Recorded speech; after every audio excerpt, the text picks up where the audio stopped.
See, I went to the bathroom earlier, and I remembered that scene from Naked Gun, and I didn't want to be that guy who had to, hang on, so I had to turn that off. So it's not the sound guys, it's me. Yeah, I got a chance to be with you guys about 16 months ago, and it was the day that we were signing this building before the carpet went in. So I got a chance to sign my name and dedicate this area here on behalf of Carl and pray for him. I also thought it'd be great that Carl could look down on me every day when he's speaking. Little did I know he just speaks on the floor, so he doesn't even use this section anyway. But Carl told me I could speak on anything I wanted, and I thought in light of the Bengals game a few weeks ago, I've been counseling a lot of people through depression and discouragement after that game, so I thought it might be helpful to talk about that. I don't know if you've heard that Coldplay song before. What I love about that song is that Christian songs can sometimes be, it's all good, it's all fixed all the time. But there also are psalms and parts of the Bible called lament psalms that give voice to tears, to despair, to discouragement. And the Bible encourages us to be honest about the dark sides, the sadness as well, so God can meet us in the midst of that.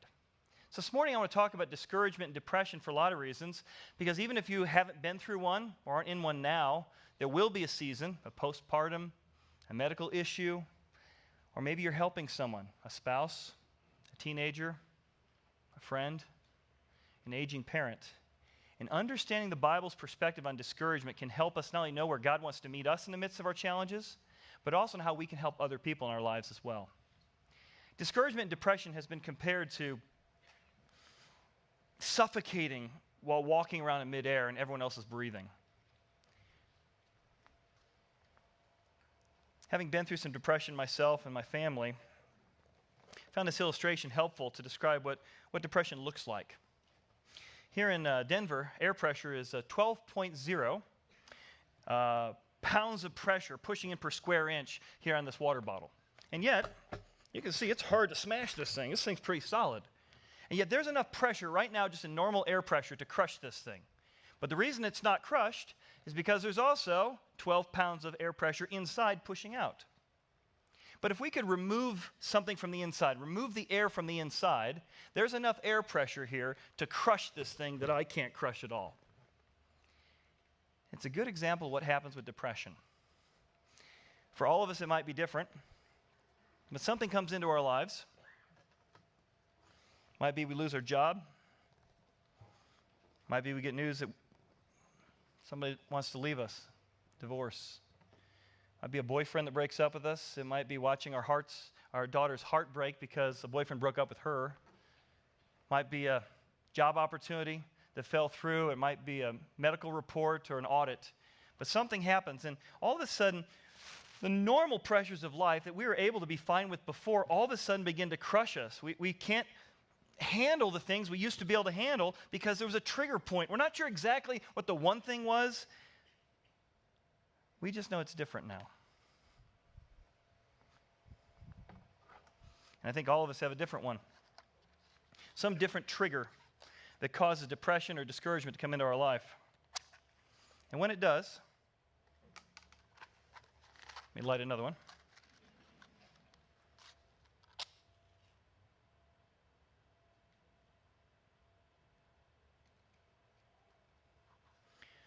I'm going to light another one. It'll be worth it, I promise.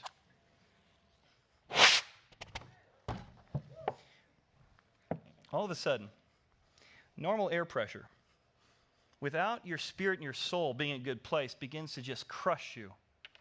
You say, I used to be fine, just being a mom, being a dad, going through the everyday pressures of life. But now, those same pressures that I was fine before are crushing me because something has happened inside me. And I feel sort of stupid, or even ashamed that I can't handle the things I could handle last week, last month, last year, but I can't. And so now I've not only got the pressure, but I've got the guilt and shame that what is wrong with me? And God's going to help a man named Elijah who feels like this. He feels depressed. And he's going to tell him that expression is the remedy for depression because it lets the secret out that you're disappointed and sad. It lets the shame out that it's suddenly bad to be discouraged. But more than that, when you begin to express your pain, it not only lets the secrets and sadness out, but it lets God and others in to begin help you with the process of refilling and fixing your soul. In our story today, we're going to look at an event in Elijah's life My back's been hurting, so I had some medical marijuana last night, and I guess it's affecting me. I'm not sure. Elijah comes and has this pivotal moment. You wouldn't think this guy's depressed. In fact, what's pretty amazing about Elijah is that he's actually at the peak of his career, this amazing moment in history where he actually gathers the people together and says, who are we going to serve, God or the prophets of Baal, who have asked us to sacrifice our children and destroyed our marriages? And in the Bible, if you have it, it's in 1 Kings, he actually asks God to call down fire. And fire comes down in the midst of this story and consumes his sacrifice that he'd covered with water. And the people are amazed that he is the one true God of Israel, that he is the God that could answer with fire. And you would not say that Elijah's discouraged. You would not say that he's depressed. You would say this guy's at the top of his game. And yet 10 verses from now, he'll be contemplating suicide. How is that? Well, this morning I want to look at how expression of our sadness can be the remedy for depression.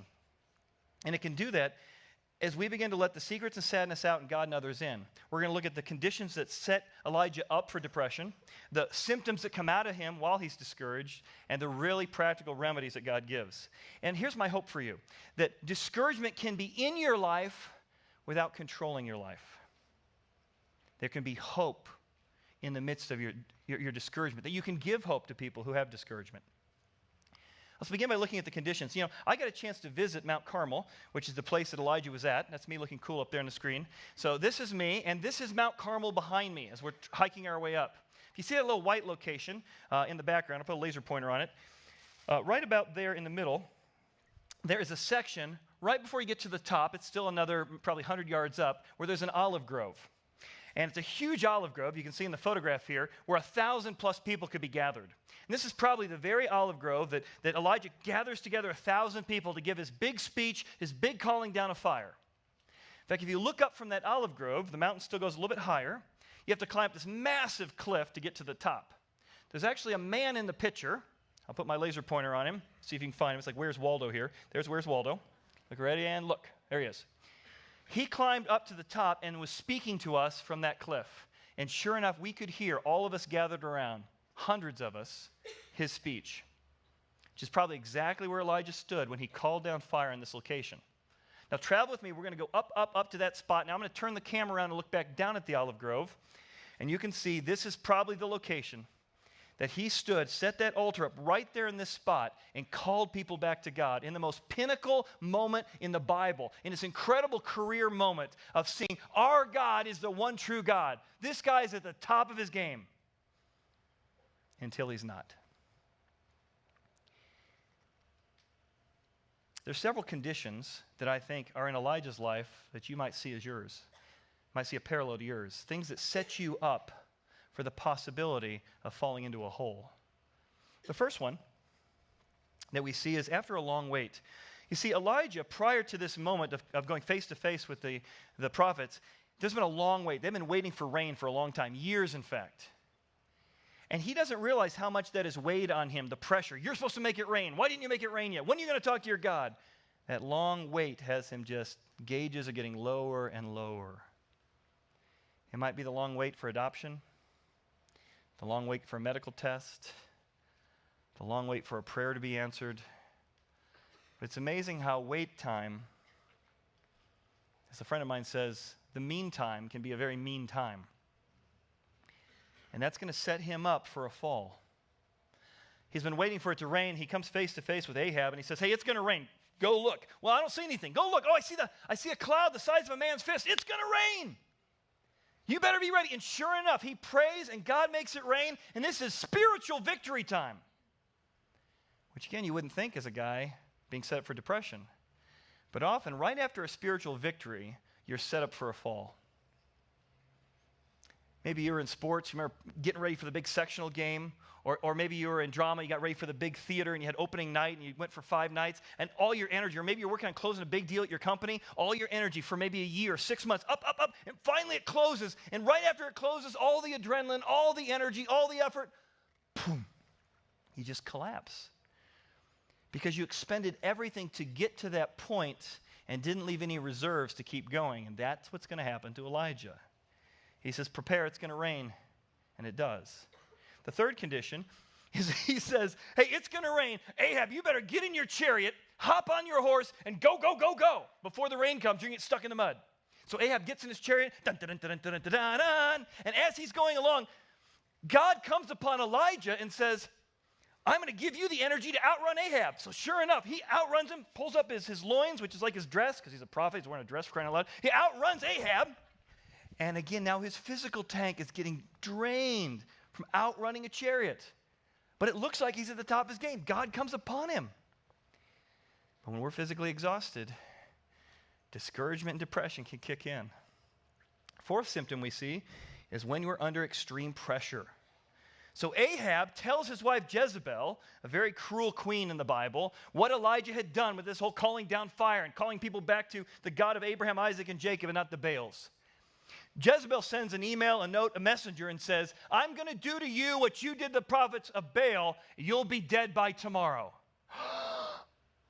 And that's the match that kicks the air out of him.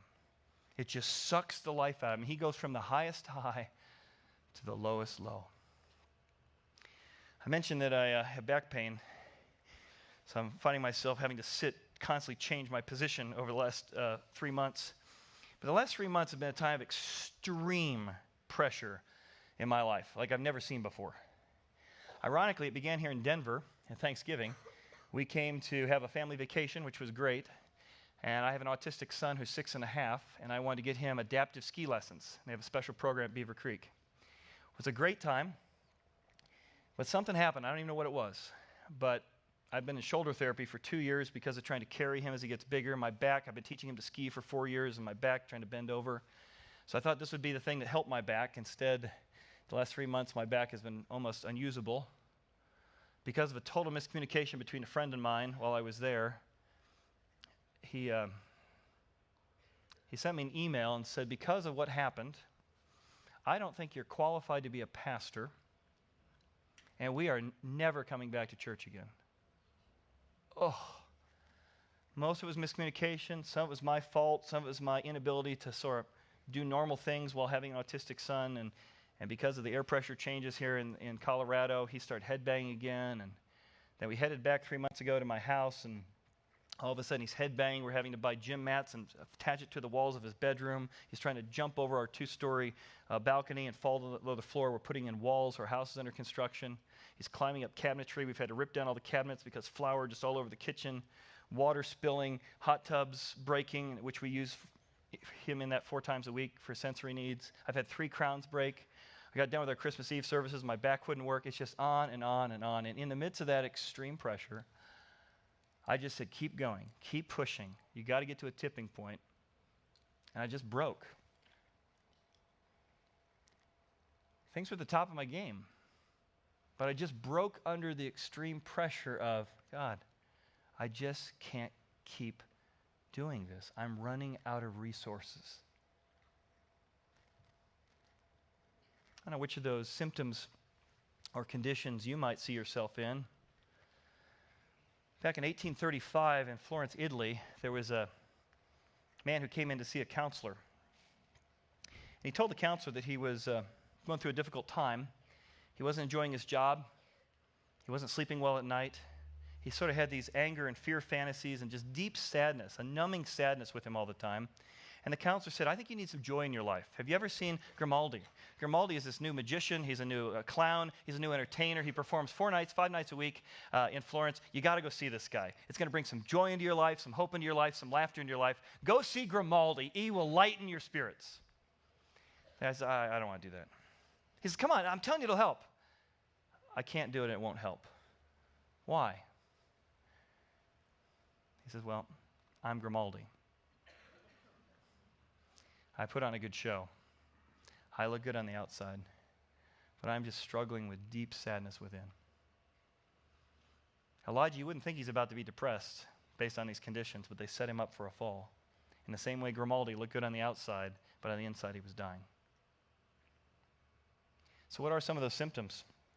This catalyst of this letter from the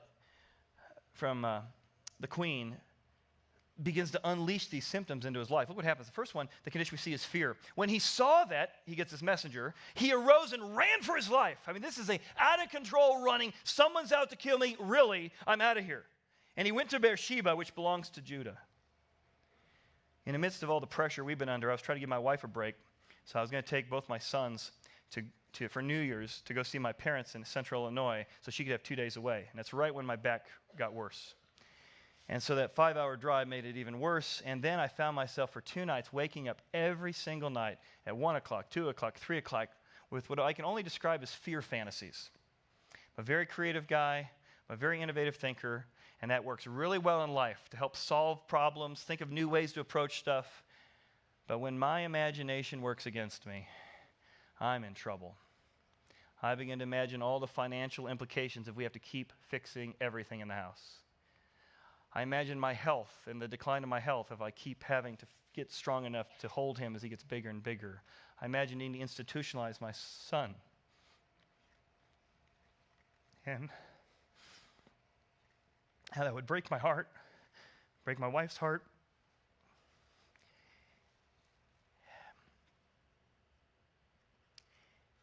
And I just said, God, I need help. I need you to help me. There's a spirit of fear over me. And I found a good friend of mine who just specializes in prayer. I said, this is beyond just sort of normal stuff. I need prayer. And she prayed for me for an hour. I tell you, the last half hour of this prayer, man, I just felt that these voices, these lies, this fear fantasy was taken off of me. I'm not typically a worrier, but man, in the midst of this moment, I was worrying. They say that 75% of what you worry about doesn't ever happen, to which the worrier says, see, worrying works. That's the kind of backward thinking that happens to us when we get into discouragement. And for him, it was fear. Beyond that, it was more than fear. It was withdrawal. He begins, and this is what happens. When you most need to let people in is when you most find yourself withdrawing because you're ashamed that you're sad. You're ashamed that you can't do it. You're ashamed that you can't put up with normal air pressure. So you withdraw from the very people that you need, your friends, your mom, your dad, your spouse, your colleagues, your boss. And he does the same thing. He withdraws from them. Look, he saw that. He arose, ran for his life, went to Beersheba, and he left his servant there. The one buddy who could say, hey, man, I'm with you. Hey, I'm praying for you. Hey, I want you to know it's not all bad. The one person who could speak, lift him up, and help him, he leaves him. He withdraws from other people. And it's a pretty long journey. If you look at the map here, you can see here's Jezreel. Up here in Jezreel is where the Mount Carmel would be. And here is Beersheba. It's a 90-mile run he's had. This guy's already exhausted, already spent, and he goes 90 miles away running for his life, and his gauge is just like down. But he's not fully aware of just how bad it is. And now he's withdrawn from the very things that could help him, other people's support. Third symptom, isolation and exhaustion. After a 90-mile run, he himself, now without anybody, he himself left the servant behind, went another day's journey, it's another whole day of hiking in 120-degree heat, into the wilderness. There's nobody there, there's barren, and this is what depression does. It draws you to empty wilderness experiences that makes things worse. And he came and sat down under a broom tree. I got a chance to literally sit under a broom tree back in 2012. That's what a broom tree looks like. It's called a broom tree because at any time you can snap off one of the branches and it literally can be used as a broom for sweeping. My wife and I were sitting under that in the middle of a time she went through the darkest of our depression when we just found out my son was blind and we just found out he had autism a year after we'd adopted him. We went on this trip. We sat under this broom tree wondering if we'd even survive the trip, let alone life. It's 120 degrees out there, and the little bit of shade from that broom tree must drop the temperature 20 degrees. It was amazing. And this little bit of shade, we felt like Elijah did, like, God, you say you don't give us more than we can handle? Huh. Lower your standards on me. You spend any time under the broom tree? Some of us medicate ourselves under the broom tree. Alcohol, pornography, shopping, Some of us go into despair. Some of us work ourselves to death and then we collapse. We've all got different broom trees, but I think we've all spent time under the broom tree. One of my broom tree moments was when we were first married. The first year of marriage, my wife just seemed like she was sick the entire 12 months. We spent more time with the doctors than anything else. I got married between my junior and senior year of college.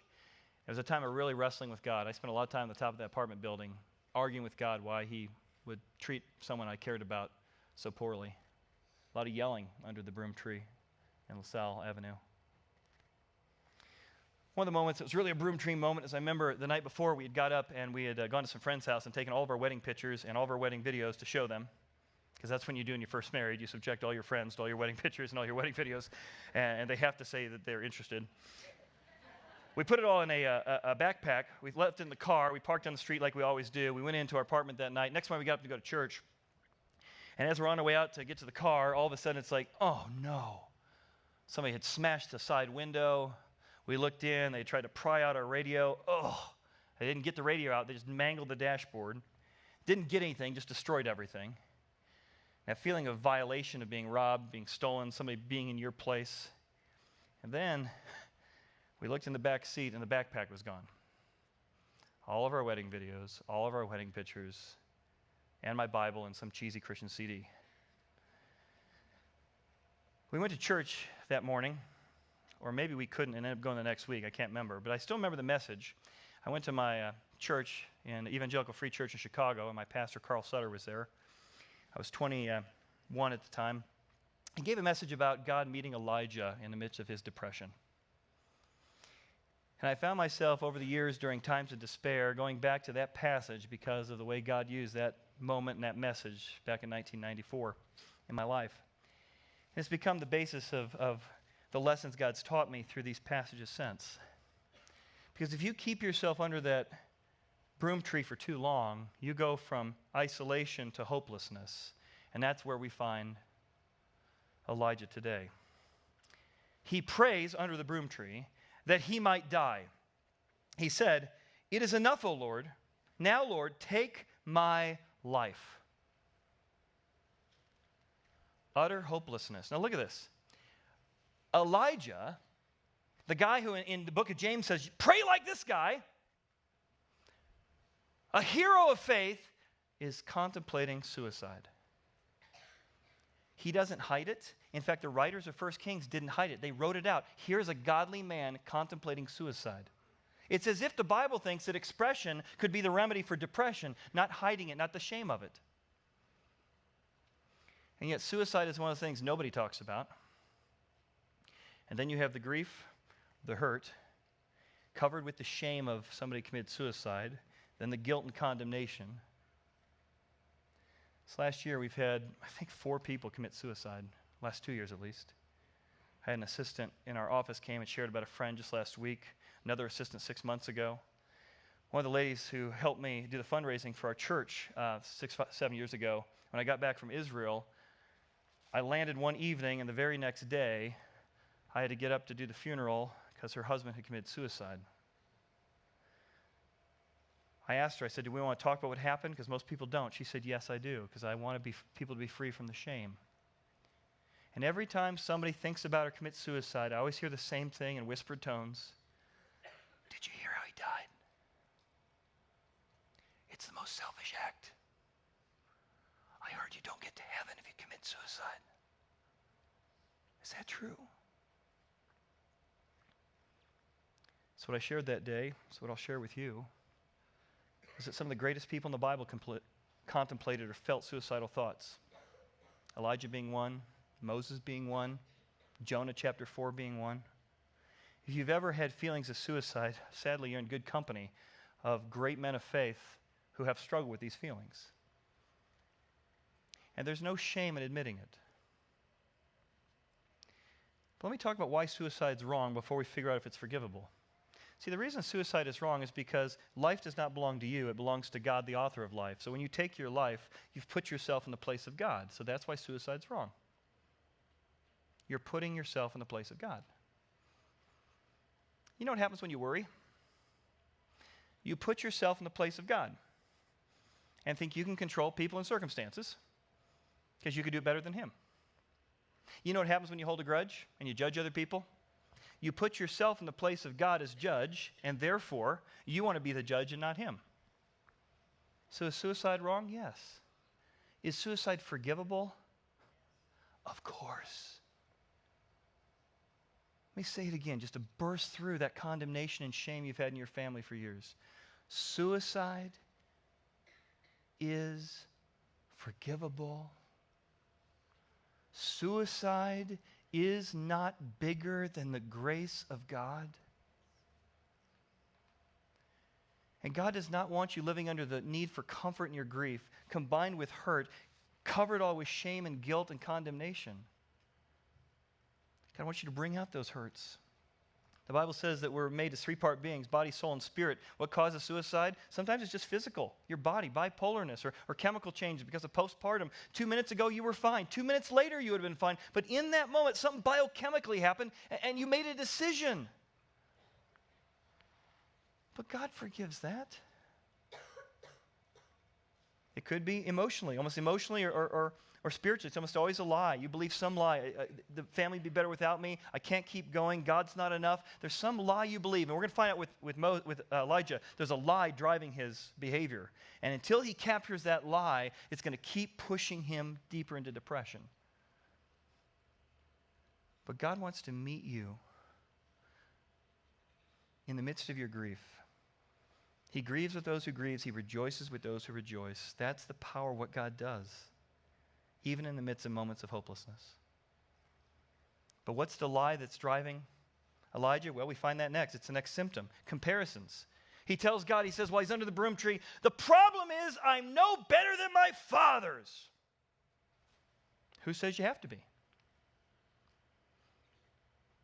And what father is he talking about? We're going to find out. He thinks he needs to be Moses. I preached this great message. Fire came down, but not enough people turned to you. It was a lousy sermon. There wasn't enough response. I didn't perform well enough. I'm not a good enough prophet. I'm not as good as Moses. I guess, God, I'd rather be dead if I can't perform the way I should. I should be like Moses. I should have preached more. I should have pushed more water on that. I should be like that guy. I shouldn't be like this. I should feel that way. I shouldn't feel this way. He was shoulding all over himself. And that's what happens when you're in depression. You should all over yourself. You compare yourself to what you used to be able to do. You compare yourself to what people say you should do. And you just spiral down. When I went to Moody Bible Institute in 1991, I wasn't going to be a pastor because I'd never seen a pastor who was a sanguine. Never. Pastors were either like really melancholy, oh, dearly beloved, we thank you for being here today. And they sort of talk like this, and it was very weird. And they would like to wear a robe. I could never relate to a guy who wore a robe. Or they were like really angry. Like I would ask students sometimes, I'm going to do a career day, what's a pastor like? They yell all the time. You get to talk down on you, and I know what's going on, and blah, blah, blah, blah, blah, blah, blah, blah. And I've never been guilted into anything I felt good about. And I've never liked being talked down to. I'm like, well, stay away from the pastor thing. I'll stay with the magic, the juggling, the video editing. So I went to Moody Bible Institute, majored in radio television. But I found my first church, and I walked into a little church pastored by Mr. Carl Sutter. And for the first time in my life, I saw a pastor with a sanguine personality. I might want to hang out with that guy.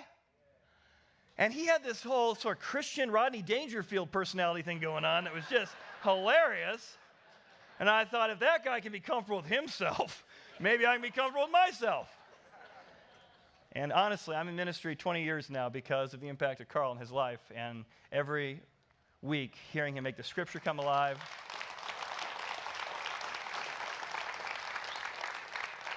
And sharing authentically about his struggles and the humor and the laughter.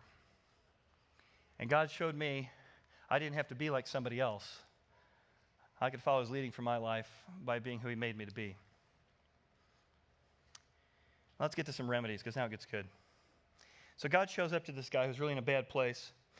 He says, number one, you need to take care of your physical needs. See, your tanks, you can't pray your way out of this quite yet. You can't meet your way out of this. You got to start by getting your physical gauges. You're not sleeping well. You're not eating well. You got to take care of your physical needs. Look what happens. As he lay and slept under a broom tree, contemplating suicide, Suddenly an angel. God has nothing better to do in the universe than to meet with you under the broom tree. What a God. What availability. What accessibility. That the God who is transcendent over all becomes immanent right here as an angel. He touched him. He comes close. He comes near. And he said to him, arise and repent of those terrible thoughts. I can't believe you said that. Can you believe? No. Arise and eat. Are you taking notes? You should be taking notes right now. God's telling you that one of the most spiritual things you can do is eat. Take care of your physical needs, and it gets better. He hasn't eaten in a while. He's not drinking well. He hasn't rested well. Then Elijah, looked, and there by his head was a cake. Eat cake. Now you should be taking notes. Baked on the coals in a jar of water. So he ate and drank and lay down again. And this must be a great cake. I mean, this isn't devil's food cake. This is God cake. This is like, God is great. He makes him a chocolate cake. I mean, he eats his cake. And the energy and strength of this cake, he's going to go 40 days and 40 nights on this God cake. But God says you got to take care of your physical needs if you're going through discouragement. Because when you're in pain, when your tanks are low, everything gets distorted. You got to put some margin in your life. You got to eat better. You got to sleep better. He ate and drank, and then he what? He took another nap. Sometimes the best thing you can do is say no to some stuff and take another nap. Man, this is good stuff. Number 2, seek God's strength. And the angel of the Lord came back a second time, touched him, said, arise. So second time, eat. Second time. Because, look at this, the journey is too great for you. So he arose and ate and drank. He went in the strength of that food for 40 days and 40 nights, as far as Horeb, talk about why he's going there in a second, the mountain of God. The Bible describes God as a wonderful counselor. He doesn't show up and say, you shouldn't feel this way. He doesn't show up and say, suck it up. What's wrong with you? He says, the journey is too great for you right now. It's okay. He's a perfect listener. He's a great guide. He's the friend I wish I could be, because I get worn out trying to help people who are discouraged, but God doesn't get worn out. God doesn't make you feel guilty for being depressed and not be able to get things going. God says, the journey's too great for you, and I want to meet you in the midst of this. I want to strengthen you. I want you to go in my strength, seek my strength during this time of your life. And even though, in one sense, Elijah is pursuing God's remedy, he's still got this lie that he's got to be as good as Moses, that he hasn't dealt with. So he's running to Horeb. God doesn't tell him to go there, but he uses God's strength to go to Horeb, the mountain of God, the very place that Moses got the 10 Commandments, because he's trying to be like Moses still. And that's when we get to the next remedy. Let me show you where he's going. He is heading, if from this location to this location was 90 miles, he's now left from this location here, and he's going to go to Mount Horeb, which by the paths is 420 miles. 10 miles a day, 40 days to get there in the darkest terrain, the most difficult terrain you can ever possibly imagine. He's going through this. I mean, this is unbelievable. I got a chance to visit and see some of that terrain when I was in Israel. This mountain has the same texture and color of Mount Horeb. It's not Mount Horeb, but it's like it. It will take us 2 hours to get from here to the peak. This is just one small 10-minute section of our 2-hour climb. But isn't that what depression feels like? Every day, just going through the normal motions, feels like climbing a mountain. But if you're already depressed, what would drive you to climb 40 days of that in that kind of 120-degree conditions? Only a very, very powerful lie. I'm supposed to be like Moses. So look what happens. God shows up to him as he gets to this place, and he's hiding in a cave, and he says, listen, if you're going to find freedom from discouragement, depression, you got to resist this tendency to isolate. You see, biochemically what happens when you're depressed, if you do the research on it, is that your brain actually begins to function differently, and it becomes like a magnet that just attracts negative thoughts. You filter out good, and you attract negative, and you push away people. And so one of the things God tells him is that he needs to stop isolating. And he went into a cave, it says, and he spent the night in the cave, And behold, the word of the Lord came to him and said to him, what are you doing here, Elijah? It's no wonder you're discouraged. It's no wonder you're depressed. You're in a cave. Come out. Stop isolating yourself. Come find me. Come invite me and others into your life so we can walk through this journey together. That's what he does. Except that this lie is still operating. The reason he's hiding in a little cave in this spot and a mountain, and by the way, this Mount Timnah is what this is. It's only about 20% as high as what they think the Mount Horeb is. Moses at 80 years old will climb this thing like 6 times in the time of 3 verses. Only it's 5 times bigger or taller than that. And God shows up to him and says, what are you doing in this cave? And here's what he says. I've been very zealous for the Lord God. I'm the only one of the children of Israel who haven't forsaken your God. I'm the only one who has, they've all torn down your altars. They've all killed your prophets with the sword. I alone am left. And they seek my life. He'll repeat this phrase, this lie, over and over and over again.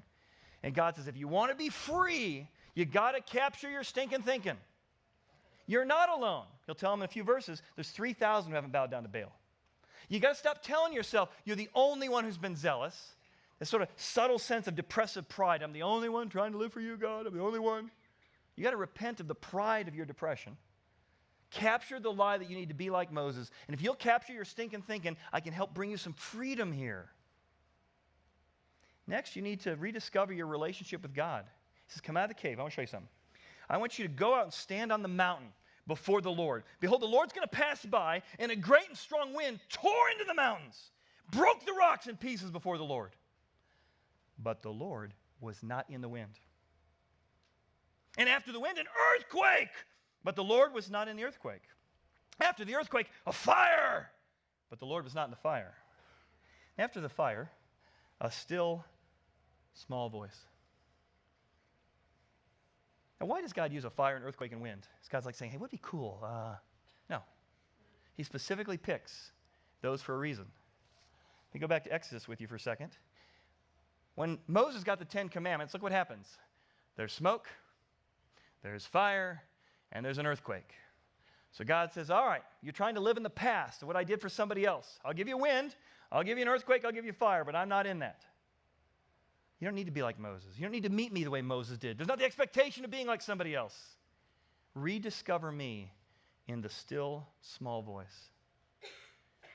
There may be times in your life that God answered prayer like, man, it's going out of business. Every prayer, answer.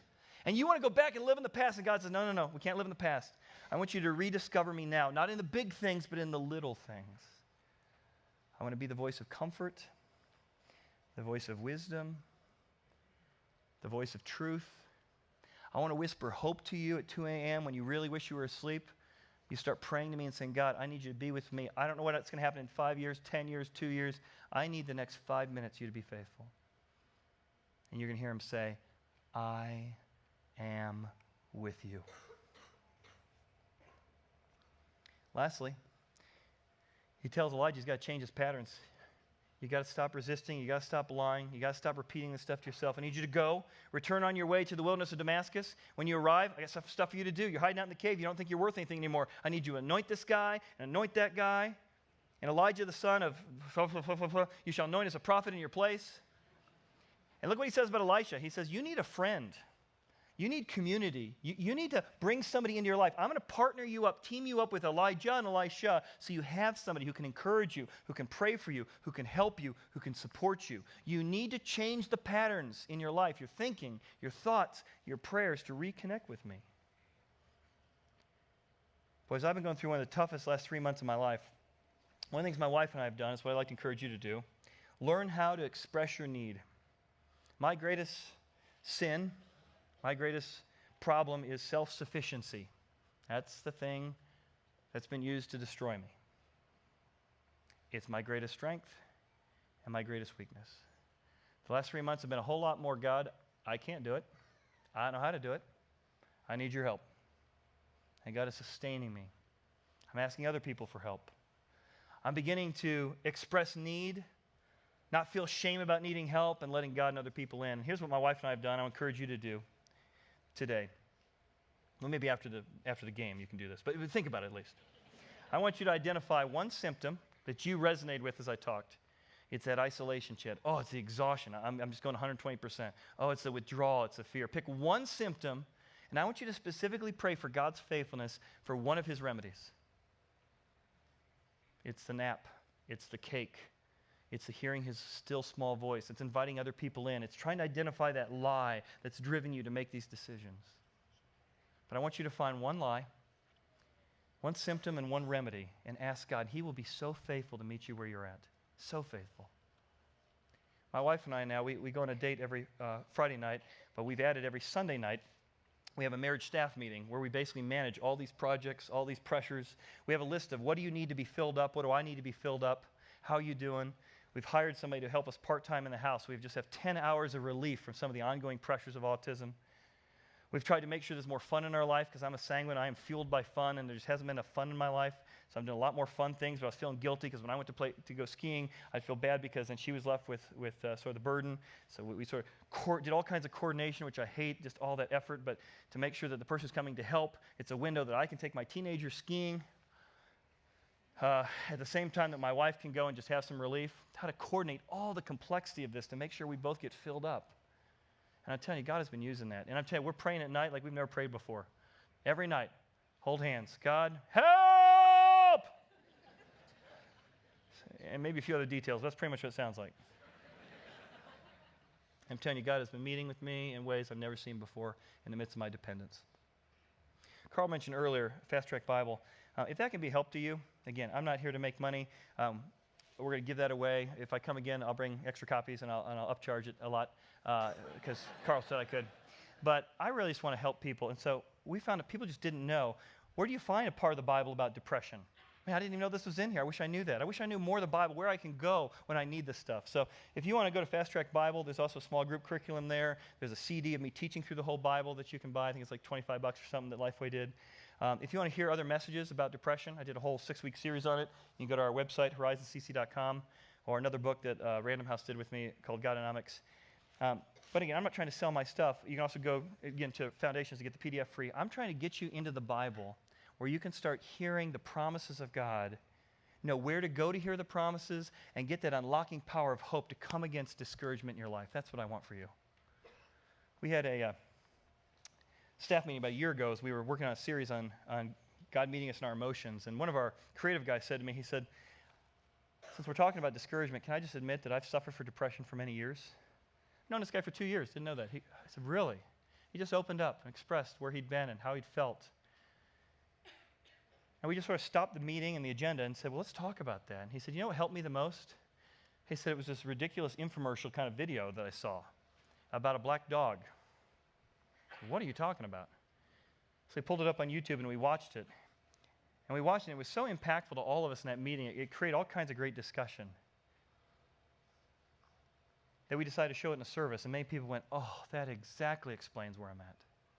So I want you to watch this next video because all of us have a black dog or have somebody in our life with a black dog that God's calling us to help. Let's watch. I had a black dog. His name was Depression. Whenever the black dog made an appearance, I felt empty and life just seemed to slow down. He could surprise me with a visit for no reason or occasion. The black dog made me look and feel older than my years. When the rest of the world seemed to be enjoying life, I could only see it through the black dog. Activities that usually brought me pleasure suddenly ceased to. He liked to ruin my appetite. He chewed up my memory and my ability to concentrate. Doing anything or going anywhere with the black dog required superhuman strength. At social occasions, he'd sniff out what confidence I had and chase it away. My biggest fear was being found out. I worried that people would judge me. Because of the shame and stigma of the black dog, I was constantly worried that I'd be found out. So I invested vast amounts of energy into covering him up. Keeping up an emotional lie is exhausting. Black dog could make me think and say negative things. He could make me irritable and difficult to be around. He would take my love and bury my intimacy. He loved nothing more than to wake me up with highly repetitive and negative thinking. He also liked to remind me how exhausted I was going to be the next day. Having a black dog in your life isn't so much about feeling a bit down, sad or blue. At its worst, it's about being devoid of feeling altogether. As I got older, the black dog got bigger and he started hanging around all the time. I'd chase him off with whatever I thought might send him running. But more often than not, he'd come out on top. Going down became easier than getting up again. So I became rather good at self-medication, which never really helped. Eventually, I felt totally isolated from everything and everyone. The black dog had finally succeeded in hijacking my life. When you lose all joy in life, you can begin to question what the point of it is. Thankfully, this was the time that I sought professional help. This was my first step towards recovery and a major turning point in my life. I learned that it doesn't matter who you are, the black dog affects millions and millions of people. It is an equal opportunity mongrel. I also learned that there was no silver bullet or magic pill. Medication can help some, and others might need a different approach altogether. I also learned that being emotionally genuine and authentic to those who are close to you can be an absolute game changer. Most importantly, I learnt not to be afraid of the black dog, and I taught him a few new tricks of my own.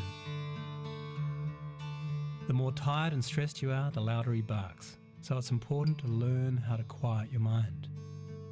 It's been clinically proven that regular exercise can be as effective for treating mild to moderate depression as antidepressants, so go for a walk or a run and leave the mutt behind. Keep a mood journal. Getting your thoughts on paper can be cathartic and often insightful. Also keep track of the things that you have to be grateful for. The most important thing to remember is that no matter how bad it gets, if you take the right steps, talk to the right people, black dog days can and will pass. I wouldn't say that I'm grateful for the black dog, but he's been an incredible teacher. He forced me to reevaluate and simplify my life. I learnt that rather than running away from my problems, it's better to embrace them. The black dog may always be part of my life, but he'll never be the beast that he was. We have an understanding. I've learned through knowledge, patience, discipline and humour, the worst black dog can be made to heal. If you're in difficulty, never be afraid to ask for help. There is absolutely no shame in doing so. The only shame is missing out on life.